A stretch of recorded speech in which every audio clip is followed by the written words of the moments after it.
KSRTC ബസ്സിടിച്ച് ഗുരുതര പരിക്കേറ്റ കാൽനട യാത്രികയെ രക്ഷിക്കാൻ ഒറ്റയ്ക്ക് മുന്നിട്ടിറങ്ങി അതേ ബസ്സിലെ യാത്രികയായ നഴ്സ്. കൊച്ചിയിലെ VPS ലേക്ക് ഷോർ ആശുപത്രിയിലെ operation theatre staff nurse KM ദീപാമോളാണ് മാതൃകാപരമായി രക്ഷാപ്രവർത്തനം നടത്തിയത്. VPS ലേക്ക് ഷോർ ആശുപത്രിയിലെ ഓപ്പറേറ്റിംഗ് തിയേറ്റർ സ്റ്റാഫ് നഴ്സായ KM ദീപാമോൾ രാത്രി ഷിഫ്റ്റ് കഴിഞ്ഞ് KSRTC ബസ്സിൽ വീട്ടിലേക്ക് മടങ്ങുമ്പോഴാണ് തറവൂരിനടുത്ത് വെച്ച് കാൽനട യാത്രക്കാരിയായ ശോഭന എന്ന 63-കാരിയെ ബസ്സിടിച്ചത് ശ്രദ്ധയിൽപ്പെട്ടത്. പിന്നെ ദീപാമോൾ ആവുന്നതെല്ലാം ചെയ്തു. പക്ഷേ ആ അമ്മയുടെ ജീവൻ രക്ഷിക്കാൻ ദീപയ്ക്കായില്ല. അതിന്റെ നിരാശയിലാണ് ദീപാമോൾ ഇപ്പോൾ. തലക്കേറ്റ പരിക്ക് വളരെ ഗുരുതരമാണെന്ന് അറിയാമായിരുന്നുവെങ്കിലും അവർ അതിനെ അതിജീവിക്കുമെന്ന് പ്രതീക്ഷിച്ചിരുന്നുവെന്ന് ദീപാമോൾ പറയുന്നു.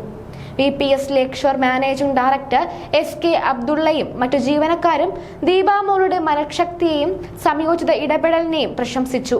അപകടത്തിൽ പോലീസ് കേസ് രജിസ്റ്റർ ചെയ്തിട്ടുണ്ട്.